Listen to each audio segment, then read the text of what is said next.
Shalom! It's Friday. It's Fashion Week in New York City. First things first, we're going to Nordstrom Rack because Sarah really desperately needs new shoes. Not just because I want them. Like, I actually do need them. If I'm saying she needs new shoes, she actually needs new shoes. Yeah, they're pretty bad. Second thing is we're going to a craft store, probably Michael's, because I want to find some frames for our DIY moss wall thing.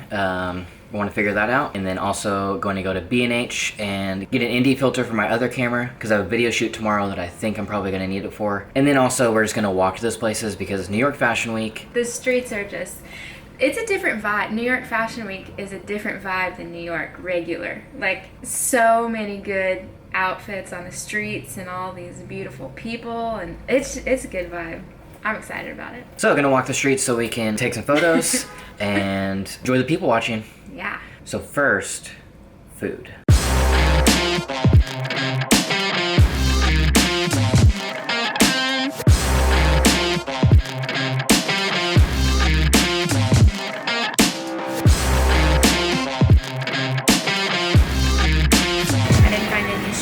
This mission was a failure. But even though the mission was not a success for this run, she did actually find the pair of shoes she's wanted for a long time. Yeah. Just happened to be a half size off. Yeah, it's kind of a bummer. And they were half price of what you would walk into the Adidas store and buy them for. Yep. Saying Nordstrom Rack. I don't know if it's because of Fashion Week or just because it's Friday, but it is crowded out here. Yeah. Cyclists. All I'm saying is the freaking crosswalk has the right-of-way. It was my turn to go, and I was walking, and a cyclist almost ran over me because he's just not paying attention to anything. Oof. Mostly it's just like they only follow whatever rule is like convenient to them. So whether it's the traffic rule or the crosswalk rule, they'll do either or, which is fine, except for that they have no regard for the actual people who are walking. It's kind of a killer combination because the cyclists have no regard for the rules or what is actually happening, but the pedestrians have no regard for the rules or what is actually happening. Right. And so the pedestrians walk out in front of bike lanes all the time. They look for cars but don't look for bikes, and so they walk out into the crosswalk that they're not supposed to be walking in. But I actually look more for cyclists than I do cars because cyclists are the ones that are more easily missed. And so and they're also the ones that are like zooming by really fast. So I don't know. I actually look for cyclists because I've almost been hit more by cyclists than I have by cars. And whenever I'm boosted boarding around, I'm mostly looking for pedestrians stepping out in front of me than I am really for cars. It's a weird situation. Have you ever wondered what our favorite food is? Quick story, yesterday for lunch we had a burrito. And yesterday for dinner we had tacos. Today for lunch having quesadillas. So funny story about the quesadilla at Dos Toros is the first time we got it, they were making it. At the very last step, they folded it like a burrito. Like in thirds. Yeah, in thirds, and I was like, oh, that was a quesadilla. And they're like, yeah. And I was like, okay. I guess I've never had a quesadilla that wasn't flat. That's the only way I've ever seen a quesadilla is like a tortilla folded in half and then cut 3 or 4 slices, triangles. But they don't do that there. They don't do that there. They just kind of fold it like a burrito. We're here at Michael's looking for frames for that moss art piece in our apartment. Basically, I want to find an 11 by 14 frame with an 8 by 10 mat in it, and then fill the 8 by 10 with moss. And I want to get 6 of those. What I really like to do is get a natural wood color frame.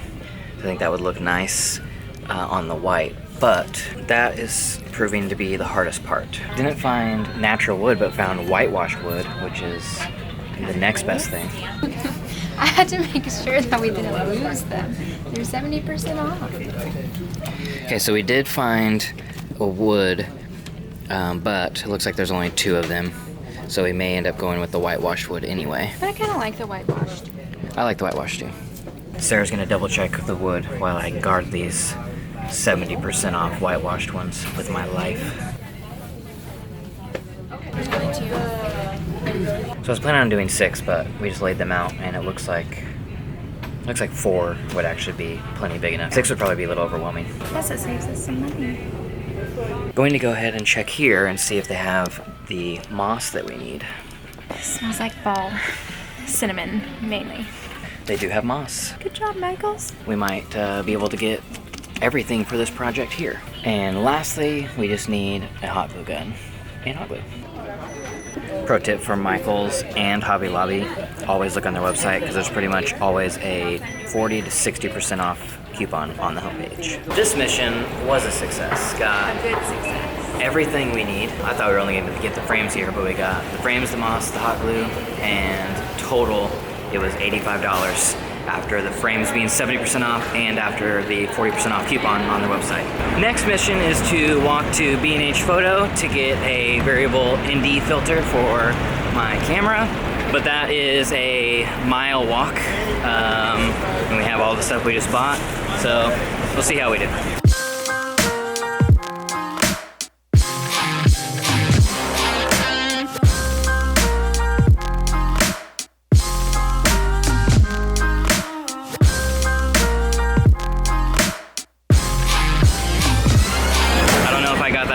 But if I did, those yarmulkes were awesome. They were little Spider-Mans. They were like knitted, but it looked like a web with Spider-Man on it. Yeah, so cool. That's awesome.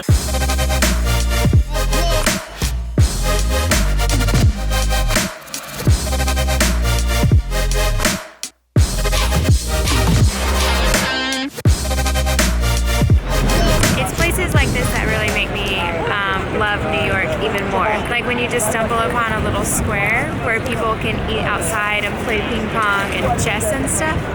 So cool.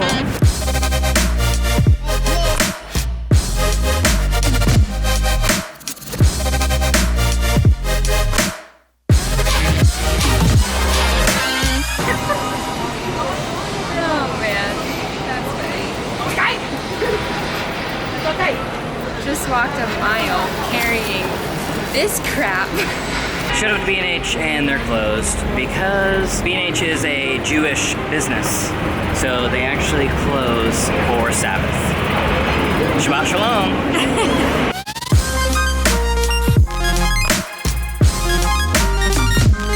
Okay, made it back to the apartment again. I am hot and sweaty, so I'm going to sit down for a little bit and then we'll put together those moss pieces. Okay, now I'm gonna show you the process of how I'm gonna make these art pieces. So after the frames are open, the first step is we need to actually remove the glass from the frames.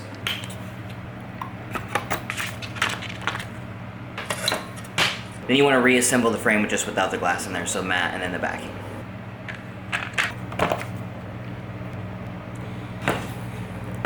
Once you have your glass out and the frames reassembled, then you want to make sure you have your hot glue plugged in and heating up and get your moss ready to start designing your pieces. Then I laid out the frames here in the order of which they're going to be hung up. That way, as I'm designing each one, I know what it's going to look like on the wall. Now I'm going to open some of these up and start laying it on here and kind of designing it, get it looking like what I want, and then I will hot glue it on.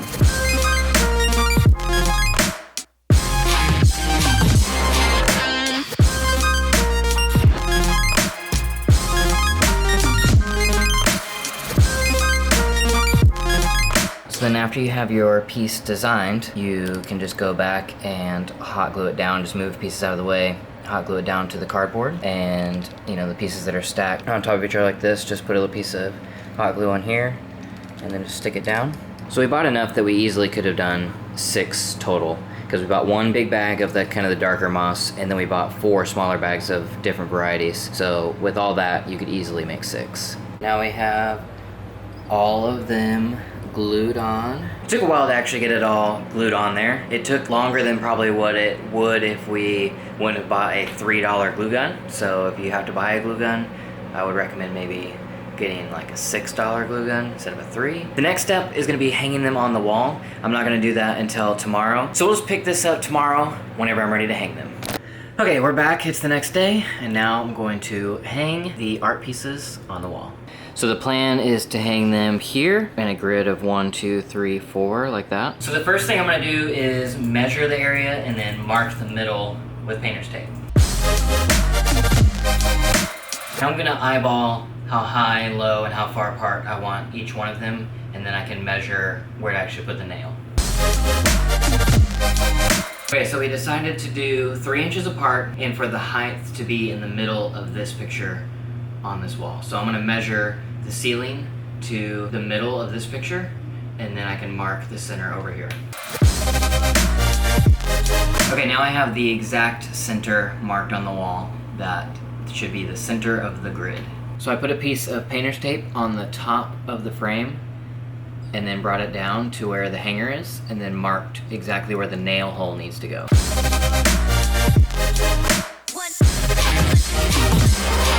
So then what I did was I took another piece of tape and I measured the exact width of the frame, and then I put the tape that I just measured from the top to the hanger in the middle of this tape. So now I can hang this where the top of the picture should go. Then I can put a nail right where the mark is and it'll be in the perfect spot. So basically I'm measuring 1.5 inches away from these markings, and then that'll give me a 3-inch space between each one.